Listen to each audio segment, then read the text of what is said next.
इधर से मुसलमान इशारा मिलते ही मुसलमा के लश्कर की तरफ चल पड़े। मुसलमा ने अपने लश्कर को फिर हमला रोकने की तरतीब में कर लिया था। जब मुजाहिदीन इस्लाम का लश्कर मुकाबले में पहुंचा तो इंसार से एक सरदार साबित बिन कैस घोड़े को एड़ लगा कर लश्कर के सामने आ गए। मुअज़्ज़िज़ नाज़रीन, हमारी आपसे एक छोटी सी गुजारिश है कि हमारे चैनल पर अब तक नए हैं तो हमारे चैनल को सब्सक्राइब कर दें, साथ बेल आइकॉन के बटन पे क्लिक लाजमी करें और वीडियो को पूरा वॉच करें। ए अहले मदीना, इन्होंने बुलंद आवाज से कहा, तुम एक शर्मनाक मुजाहरा कर चुके हो। साबित बिन कैस ने दुश्मन की तरफ इशारा करके कहा, ए मेरे अल्लाह, जिस किसी की ये लोग इबादत करते हैं मैं इस पर भी लानत भेजता हूँ। इन्होंने मुजाहिदीन की तरफ मुँह करके कहा, ए अल्लाह, जो बुरी मिसाल मेरे इस लश्कर ने कायम की है मैं इस पर भी लानत भेजता हूँ। इतना कहकर साबित बिन कैस ने नयाम से तलवार खींची और घोड़े का रुख दुश्मन की तरफ कर दिया और एड़ लगा दी। इनके आखिरी अल्फाज ये थे, देखो मेरी तलवार दुश्मन को मजा चखाएगी और तुम्हें हिम्मत और इस्तकलाल का नमूना दिखाएगी। साबित बिन कैस ने घोड़े को एड़ लगाई और खालिद रज़ी अल्लाह तआला अन्हु ने हमले का हुक्म दे दिया। मुहर्रिख लिखते हैं कि साबित बिन कैस की तलवार ऐसी शिद्दत और ऐसी महारत से चल रही थी कि जो इनके सामने आया वो फिर अपने पांव पर खड़ा नजर न आया। इनके जिस्म का शायद ही कोई हिस्सा रह गया हो जहां दुश्मन की तलवार बर्छी या अन्नी न लगी हो। दुश्मन की सफों के दूर अंदर जाकर साबित बिन कैस गिरे और शहीद हो गए। अपने लश्कर के लिए वो वाकई हिम्मत और इस्तकलाल का बेमिसाल नमूना पेश कर गए। मोहम्मद हुसैन हैकल ने बाज़ मुअर्रिखों के हवाले से देखकर लिखा है कि खालिद रज़ी अल्लाह तआला अन्हु लश्कर ने कसमें खा ली थी कि अब इनकी लाशें ही उठाई जाएंगी, वो जिंदा नहीं निकलेंगे। एक मुअर्रिख ने लिखा है कि इन्होंने कसम खाई के हाथ में हथियार ना रहा, तरकश में तीर ना रहा तो वो दांतों से लड़ेंगे। खालिद ने ये मिसाल कायम की कि चंद एक जांबाज चुन कर अपने साथ इस अज़म कर लिया कि जहां लड़ाई ज्यादा खतरनाक होगी वहां इन जांबाजों के साथ जा कूदेंगे। इन्होंने अपने जांबाजों से कहा, तुम सब मेरे पीछे रहना। आगे वो खुद रहना चाहते थे। दोबारा लड़ाई शुरू हुई तो नई मुसीबत आन पड़ी। आंधी आ गई जिसका रुख मुजाहिदीन इस्लाम की तरफ था। कुछ मुहर्रिख लिखते हैं कि ये सहराई आंधी नहीं थी बल्कि तेज हवा थी। मैदान जंग में घोड़ों और प्यादों की लड़ाई प्यादों की उड़ती हुई गिर्द जमीन से उड़ती बादलों की मानंद थी। तेज व तंद हवा का रुख मुजाहिदीन की तरफ था, इसलिए मट्टी और रेत मुसलमानों की आंखों में पड़ती थी। बदर में कुफार के साथ ऐसा ही हुआ था। हवा तेज होती जा रही थी। कुछ मुजाहिदीन ने ज़ैद बिन खत्ताब रज़ी अल्लाह तआला अन्हु से पूछा कि ऐसी आंधी में वो क्या करें। खुदा की कसम, ज़ैद बिन खत्ताब रज़ी अल्लाह तआला अन्हु ने गरजदार आवाज में कहा, मैं अपने अल्लाह से दुआ करता हूँ कि मुझे दुश्मन को शिकस्त देने तक जिंदा रखे। ए अहले मक्का मदीना, आंधी से मत डरो। सरदार, सरों को जरा झुका के रखो, इस तरह रेत और मिट्टी तुम्हारी आंखों में नहीं पड़ेगी। पीछे न हट जाना, हिम्मत से काम लो, इस्तकलाल के हाथ से ना जाने दो। आंधी और तूफान तुम्हारा कुछ नहीं बिगाड़ सकते। ज़ैद बिन खत्ताब रज़ी अल्लाह तआला अन्हु सलार थे। इन्होंने मुजाहिदीन के लिए ये मिसाल कायम की कि तलवार लहराते हुए दुश्मन पर टूट पड़े। इनके दस्ते इनके पीछे गए। ज़ैद बिन खत्ताब रज़ी अल्लाह तआला अन्हु तलवार चलाते हुए दूर तक निकल गए और शहीद हो गए। एक और सलार अबू हुज़ैफा ने भी यही मिसाल कायम की। वो ये नारा लगाकर दुश्मन पर टूट पड़े, अहल कुरान, अपने अमाल से कुरान हकीम की नामूस को बचाओ। वो भी मुकाबले में आने वाले हर मुर्तिद को काटते गए, जख्म खाते गए और शहीद हो गए। इन सालारों ने जाने देकर मुजाहिदीन के आज़म में जान डाल दी और वो आसमानी बिजलियों की तरह दुश्मन पर टूट पड़ने लगे। इसके बावजूद मुसलमा का लश्कर कायम व दायम था। मुसलमा ने मैदान जंग का जायजा लिया। ये ऐसी जंग थी कि जिसमें चाले चलने की जरा सी भी गुंजाइश नहीं थी। ये आमने सामने की टक्कर थी, इसमें सिर्फ जाती शुजाअत ही काम आ सकती थी। खालिद ने मैदान जंग का जायजा लेते हुए देखा कि मुसैलमा के मुहाफिज इसकी हिफाजत के लिए जाने कुर्बान कर रहे हैं। खालिद रजी अल्लाह तआला अन्हु को फतह का एक यही तरीका नजर आया कि मुसैलमा को मार दिया जाए। ये काम इतना आसान नहीं था जितनी आसानी से दिमाग में आया था, लेकिन खालिद रजी अल्लाह तआला अन्हु नामुमकिन को मुमकिन कर दिखाने के लिए इस तरह मुसैलमा की तरफ बढ़े कि इनके जांबाजों ने इनके इर्द गिर्द घेरा डाल रखा था। जब करीब गए तो मुसैलमा के मुहाफिजों ने इन पर हल्ला बोल दिया। खालिद के करीब जो आया वो जिंदा ना रहा, मगर मुसैलमा तक पहुंचना मुमकिन नजर नहीं आता था। खालिद के जांबाजों ने अपनी तरतीब बिखेरने न दी। एक मौजूदा मौके देखकर खालिद रजी अल्लाह तआला अन्हु ने अपने जांबाजों को हिलाकर हल्ला बोलने का हुक्म दिया। खालिद खुद भी हल्ले में शरीक हो गए। कुछ मुहाफिज पहले ही मर चुके थे या जख्मी होकर तड़प रहे थे। खालिद के जांबाजों का हल्ला इतना शदीद था कि मुसैलमा के मुहाफिज बुखला गए। मैदान जंग की सूरत हाल ये हो गई थी कि मुजाहिदीन जो फतह या मौत की कस्में खा चुके थे, वो मुर्तदीन पर एक खून खौफ बनकर छा रहे थे। मुसैलमा को अपनी हिफाजत के लिए कोई और मुहाफिज नहीं मिल सकता था। मुसलमानों के नारों के साथ आंधी की चीखें मैदान जंग की हौलनाकी में इजाफा कर रही। मुसैलमा के बच्चे कुछ मुहाफिज घबराने लगे। खालिद के जांबाजों ने इनका हल्का तोड़ दिया। या नबी, किसी मुहाफिज ने कहा, अपना मोजिज़ा दिखाओ, अपना वादा पूरा कर हमारे नबी। एक और मुहाफिज ने कहा, तेरा वादा फतह का था। मुसैलमा ने मौत को अपनी तरफ तेजी से बढ़ते हुए देखा तो इसने बुलंद आवाज से अपने मुहाफिजों से कहा, अपने हसो व नस्ब और अपनी नामूस की खातिर लड़ो। और वो भाग उठे। दुश्मन का कल्ब टूट गया, परचम गायब हो गया तो मुर्तदीन में शोर उठा, नबी मैदान छोड़ गया है, रसूल भाग गया है। इस पुकार ने मुर्तदीन के हौसले तोड़ डाले और वो मैदान से निकलने लगे। थोड़ी सी देर में मुर्तदीन मैदान छोड़ गए, लेकिन मैदान जंग की कैफियत ये थी कि खून नदी की तरह एक तरफ को बहने लगा। जहाँ ये मार्का लड़ा गया था वो तंग सी घाटी थी, इसका कोई नाम न था। इस मार्के ने इस एक नाम दे दिया था, शुएबुल दम, जिसके मैंने है खूनी घाटी। दोनों लश्करों का जानी नुकसान इतना ज्यादा हुआ कि मैदान में लाशों के ऊपर लाशें पड़ी थी। जख्मी तो हजारों की तादाद में थे। मुसैलमा के लश्कर का जानी नुकसान इसकी तादाद की ज्यादती की वजह से ज्यादा था। मुसलमानों का जानी नुकसान भी कुछ कम न था। कई जख्मी घोड़े बेलगाम होकर लाशों और जख्मियों को रोंदे रहे थे। इन्होंने कई अच्छे भले आदमियों को कुचल डाला। मुसैलमा का लश्कर जब बदिल होकर भागा तो मुजाहिदीन इनका ताक़ुब ये था, शुएबुल दाम, जिसके मैंने है खूनी घाटी। दोनों लश्करों का जानी नुकसान इतना ज्यादा हुआ कि मैदान में लाशों के ऊपर लाशें पड़ी थी। जख्मी तो हजारों की तादाद में थे। मुसैलमा के लश्कर का जानी नुकसान इसकी तादाद की ज्यादती की वजह से ज्यादा था। मुसलमानों का जानी नुकसान भी कुछ कम न था। कई जख्मी घोड़े बेलगाम होकर लाशों और जख्मियों को रोंद रहे थे। इन्होंने कई अच्छे भले आदमियों को कुचल डाला। मुसैलमा का लश्कर जब बददिल होकर भागा तो मुजाहिदीन इनका ताक़ुब में गए। मुसैलमा का एक सलार मुहक्किम बिन तुफैल अपने लश्कर को पुकार रहा था, बनु हनीफा बाग के अंदर चले जाओ, इन्हें अब बाग में ही पनाह मिल सकती थी। इस बाग का नाम हदीक़तुर रहमान था, जो वसीया व अरीज था। इसके इर्द गिर्द दीवार थी। मुसैलमा इस बाग में चला गया था। बाग मैदान जंग के बिल्कुल करीब था। मुसैलमा के लश्कर के बच्चे कुछ आदमी भी इस मैदान में दाखिल हो गए। जब मुजाहिदीन बाग के करीब पहुंचे तो बाग के दरवाजे बंद हो चुके थे। मुहर्रिखीन के मुताबिक बाग में पनाह लेने वाले मुर्तदीन की तादाद 7000 थी। खालिद रज़ी अल्लाह तआला अन्हु घोड़ा दौड़ाते बाग के इर्द गिर्द घूम गए। इन्हें अंदर जाने का कोई रास्ता नजर न आया। अंदर जाना जरूरी था, मुसैलमा को कत्ल करना था कि ये फितना हमेशा के लिए खत्म हो जाए। अल्लाह के एक मुजाहिद बरआ बिन मालिक रज़ी अल्लाह तआला अन्हु आगे बढ़े और बोले, मुझे उठा के दीवार के अंदर फेंक दो, खुदा की कसम दरवाजा खोल दूंगा। बरआ बिन मालिक रज़ी अल्लाह तआला अन्हु सहाबा इकराम रज़ी अल्लाह तआला अन्हु में खुसूसी दर्जा रखते थे। किसी ने भी ये गवारा ना किया कि इन्हें बाग के अंदर फेंक दिया जाए, لیکن انہوں نے اتنا زیادہ اصرار کیا کہ وہ 3 مجاہدین نے انہیں اپنے کندھوں پر کھڑا کر دیا اور وہ دیوار پر جا کر باغ میں کود گئے۔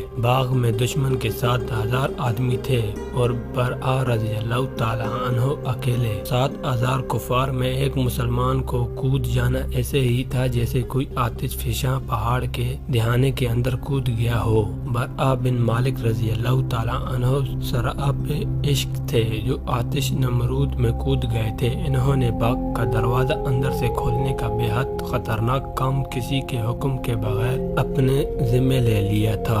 انہوں نے دروازے کے قریب سے دیوار پھاندی تھی۔ 7,000 بنو حنیفہ جو باغ کے اندر چلے گئے تھے اور جنہوں نے دروازہ بند کر لیا تھا ابھی افراتفری کے عالم میں تھے۔ انہیں معلوم تھا کہ مسلمان ان کے تعاقب میں گئے ہیں اور انہوں نے باغ کو محاصرے میں لے لیا ہے، لیکن وہ یہ سوچ بھی نہیں سکتے تھے کہ کوئی مسلمان اکیلا دیوار پھاند کر اندر آنے کی جرات کر سکتا ہے۔ وہ کون ہے؟ کسی نے بڑی بلند آواز میں کہا۔ وہ دروازہ کھول رہا ہے، کاٹ دو اسے۔ کوئی مرتد للکارا۔ گردن مار دو۔ ایک اور للکارا، پکڑ لو، مار ڈالو۔ ایک شور اٹھا، بے شمار مرتد تلواریں اور برچیاں تانے برآ بن مالک رضی اللہ تعالی عنہ کی طرف دوڑے۔ برآ بن مالک رضی اللہ تعالی عنہ ابھی دروازہ کھول نہیں سکتے تھے۔ انہوں نے تلوار نکالی اور بنو حنیفہ کو جو آدمی سب سے پہلے ان تک پہنچا تھا اسے برآ بن مالک رضی اللہ تعالی عنہ کی تلوار کے بھرپور وار نے وہیں روک دیا۔ وہ لڑکھڑاتا ہوا پیچھے ہٹا۔ برآ رضی اللہ تعالی عنہ نے ایک بار پھر دروازہ کھولنے کی کوشش کی۔ وہ بر وقت پیچھے کو گھومے۔ بیک وقت 2 آدمیوں نے ان پر برچیوں کے وار کیے تھے۔ برآ رضی اللہ تعالی عنہ پھرتی سے ایک طرف ہو گئے۔ دونوں برچیوں کی انیاں جو برآ کے جسم میں اترنے کے لیے آئی تھی دروازے میں اتر گئی۔ برآ نے بڑی تیزی سے تلوار چلائی اور دونوں آدمیوں کو اس وقت گھائل کر دیا۔ جب وہ دروازے میں سے برچیاں نکال رہے تھے کئی مرتد برآ بن مالک رضی اللہ تعالی عنہ پر مل کر حملہ کرتے تھے اور برآ رضی اللہ تعالی عنہ دروازے کے ساتھ پیٹ لگائے بڑی تیزی سے تلوار چلا رہے تھے۔ ان کی زبان سے 2 ہی نعرے گرجتے تھے، اللہ اکبر محمد رسول اللہ۔ وہ وار روکتے اور وار کرتے اور دروازہ کھولنے کی کوشش کرتے تھے۔ تاریخ میں لکھا گیا ہے کہ برآ بن مالک رضی اللہ تعالی عنہ نے بنو حنیفہ کے بہت سے آدمیوں کو ہلاک اور زخمی کر دیا اور دروازہ کھول دیا۔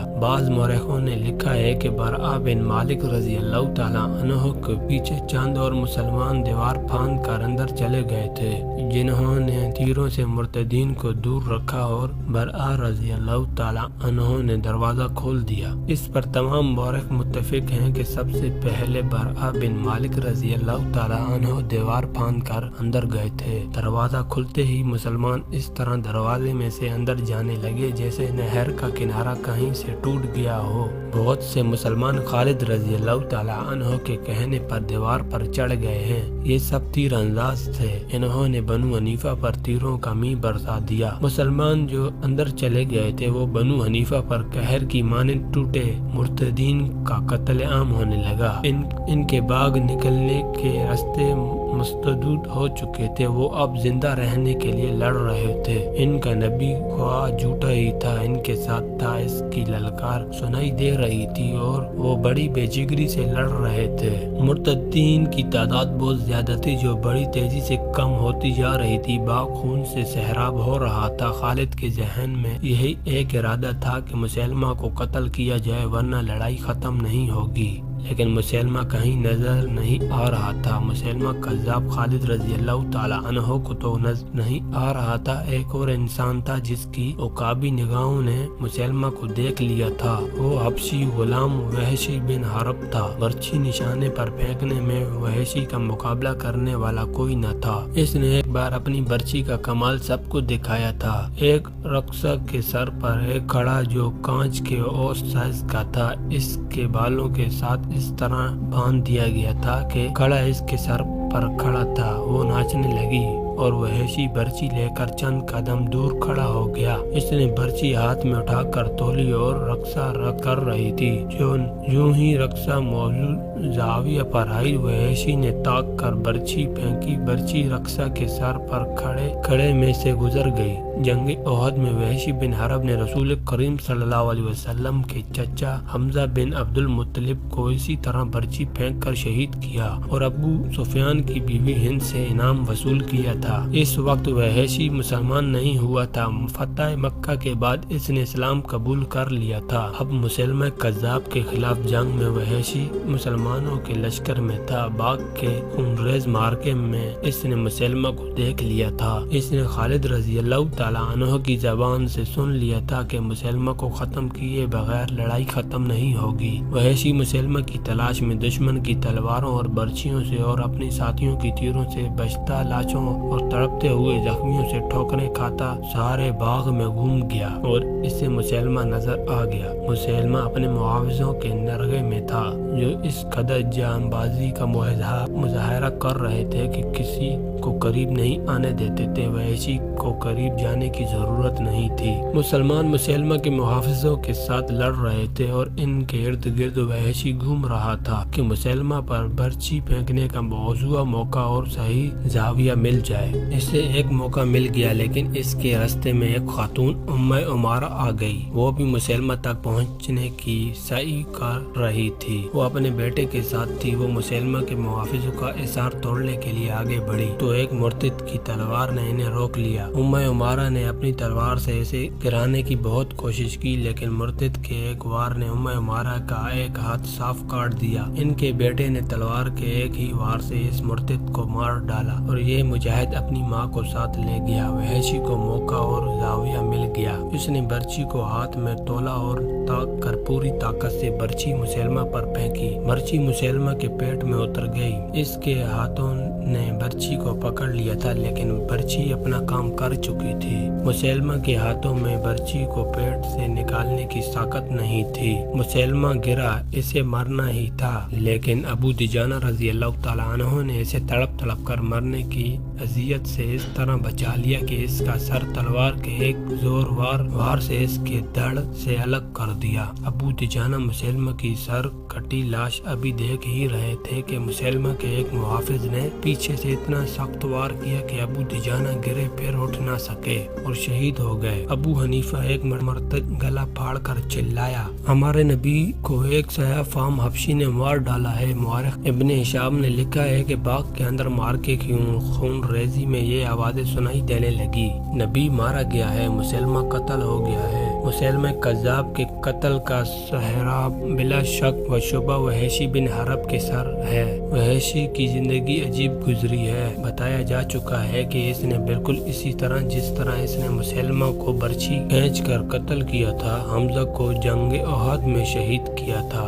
जब मुसलमानों ने मक्का फतह कर लिया तो रसूल अल्लाह सल्लल्लाहु अलैहि वसल्लम ने मक्का के चंद लोगों को जंगी मुजरिम करार दिया था। मैं वहशी का नाम भी था। इसे किसी तरह पता चल गया था कि इसे मुसलमान जिंदा नहीं रहने देंगे। वो मक्का से निकल गया और ताइफ में कबीला शकीफ के यहाँ जा पना ली। कबीला शकीफ को मुसलमानों ने जिस तरह शिकस्त दी थी वो बयान हो चुका है। इस कबीले ने इस्लाम कबूल किया और वहशी ने भी इस्लाम कबूल कर लिया और बैत के लिए और अपनी जान बख्शी के लिए रसूल करीम सल्लल्लाहु अलैहि वसल्लम के हुजूर गया। आप सल्लल्लाहु अलैहि वसल्लम ने इसे कई बरस पहले देखा था। शायद हुजूर सल्लल्लाहु अलैहि वसल्लम इसे अच्छी तरह पहचान न सके। क्या तुम वो वहशी हो? रसूल करीम सल्लल्लाहु अलैहि वसल्लम ने इससे पूछा। वही वहशी हूँ, वही वहशी ने जवाब दिया और अब आप सल्लल्लाहु अलैहि वसल्लम को अल्लाह का रसूल मानता हूँ। रसूल करीम सल्लल्लाहु अलैहि वसल्लम ने इसकी जान बख्शी कर दी। वहशी बिन हरब रसूल करीम सल्लल्लाहु अलैहि वसल्लम का गर्विदा हो चुका था। इसके सर पर हमजा का कत्ल था, जिसका वहशी को बहुत दुख था। वो मक्का से चला गया और इसने 2 साल ताइफ के इलाके में कभी यहाँ कभी वहाँ गुजारे। इस पर खामोशी तारी रहती और वो सोचों में गुम रहता था। इसने इस्लाम को दिल से कबूल कर लिया था। वो सच्चा मुसलमान रहा। 2 साल बाद अपने बेचैन ज़मीर को मुतमईन करने के लिए वो इस्लामी लश्कर में शामिल हो गया और इसने खालिद रज़ी अल्लाह तआला अन्हु के दस्तों में रहना पसंद किया। यमामा की जंग में इसे पता चल गया था कि खालिद मुसलमा को हिलाक करने की कोशिश में है। ये फर्ज इसलिए अपने जिम्मे लिया और फर्ज पूरा कर दिया। اس کے بعد وحشی خالد کے دستوں میں رہا اور کئی لڑائیوں میں اس نے بہادری کے جوہر دکھائے۔ شام کی فتح کے بعد وہ اسلامی لشکر سے الگ ہو کر حماس میں گوشہ نشین ہو گیا۔ مورخوں نے لکھا ہے کہ ایسے معلوم ہوتا تھا جیسے حمزہ کا قتل بہت بڑا گناہ بن کر اس کے ضمیر پر سوار ہو گیا ہے۔ اس نے شراب نوشی شروع کر دی، جو عیاشی نہیں تھی بلکہ وہ اپنے آپ کو فراموش کر کے الگ پڑا رہتا تھا۔ حضرت عمر رضی اللہ تعالیٰ عنہ نے اپنے دور خلافت میں اسے شراب نوشی کے جرم میں 80 کوڑوں کی سزا دی تھی، جس کا اس پر کوئی اثر نہیں ہوا تھا۔ شراب پیتا رہا۔ زندگی کے آخری دنوں میں اسے ایسی شہرت ملی کہ لوگ اسے حقیقت سے ملتے تھے، مگر وہ ہوش میں کم ہی ہوتا تھا۔ جو کبھی ہوش میں ہوتا تو وہ لوگوں کو حمزہ اور مسیلمہ کے قتل کے واقعات سناتا۔ لوگ اس سے یہی واقعات سننے کے لیے جاتے تھے۔ اس نے کئی بار اپنی برچھی ہاتھ میں لے کر کہا، میں جب مسلمان نہیں تھا تو اس برچھی سے میں نے ایک بہت ہی اچھے آدمی کو قتل کیا تھا، اور میں مسلمان ہوا تو اس برچھی سے ایک بہت ہی برے آدمی کو قتل کیا۔ قربان جائیں اللہ کی حکمت پہ، رسول کریم صلی اللہ علیہ وسلم کی رحمت پہ، اور وحشی کے عشق و ایمان کی عظمت پہ۔ ام عمارہ ایک عظیم خاتون تھی، جنگ احد میں ان مسلمان عورتوں کے ساتھ تھی، جو زخمیوں کو مرہم پٹی اور دیکھ بھال کے لیے اپنے لشکر کے ساتھ گئی تھی۔ اس لڑائی میں ایسی صورت پیدا ہو گئی تھی کہ میدان پر قریش چھا گئے۔ انہوں نے رسول کریم صلی اللہ علیہ وسلم پر حلہ بولنا شروع کر دیا۔ صحابہ اکرام رضی اللہ تعالیٰ عنہ نے رسول کریم صلی اللہ علیہ وسلم کے گرد گھیرا ڈال رکھا تھا۔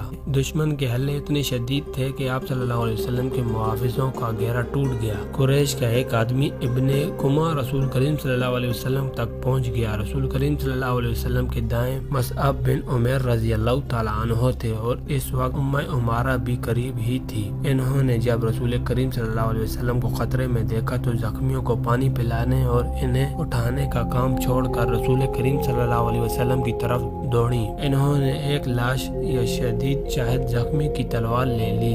ابن کما حضور صلی اللہ علیہ وسلم پر حملہ کرنے کے بجائے آپ صلی اللہ علیہ وسلم کے محافظ مصعب رضی اللہ تعالیٰ عنہ کی طرف گئے۔ مصعب رضی اللہ تعالیٰ عنہ نے اس کے ساتھ مقابلہ کیا۔ ام عمارہ نے ابن کما پر تلوار کا وار کیا، جو اس کے کندھے پر پڑا، مگر ابن کما نے ذرا بختر پہن رکھی تھی، اس لیے تلوار اس کا کچھ نہ بگاڑ سکی۔ ابن کما نے گھوم کر ام عمارہ پر جوابی وار کیا، جو اس خاتون کے کندھے پر پڑا اور اتنا گہرا زخم آیا کہ وہ گر پڑی۔ ابن کما نے دوسرا وار نہ کیا، کیونکہ وہ رسول اکرم صلی اللہ علیہ وسلم پر حملہ کرنا چاہتا تھا۔ اب جنگ یمامہ میں ام عمارہ اپنے بیٹے کے ساتھ آئی تھی۔ یہاں ان کی دلیری کا یہ عالم تھا کہ مسلمہ کو قتل کرنے کا خطرہ مول لے لیا، مگر ان کا ایک ہاتھ کٹ گیا۔ وہ دسمبر 632 عیسوی کے آخری دنوں میں سے ایک دن تھا۔ حدیقۃ الرحمن سرسبز اور ہرا بھرا باغ ہوا کرتا تھا، جو لوگوں کو پھل دیا کرتا تھا۔ وہاں تھکے ماندے مسافر آ کر سستایا کرتے تھے۔ وہاں پھولوں کی مہک تھی، مگر اب وہ حدیقۃ الموت بن چکا تھا۔ اس کا حسن خون میں ڈوب گیا تھا۔ اس کی روحانیاں لاشوں تلے دب گئی تھی۔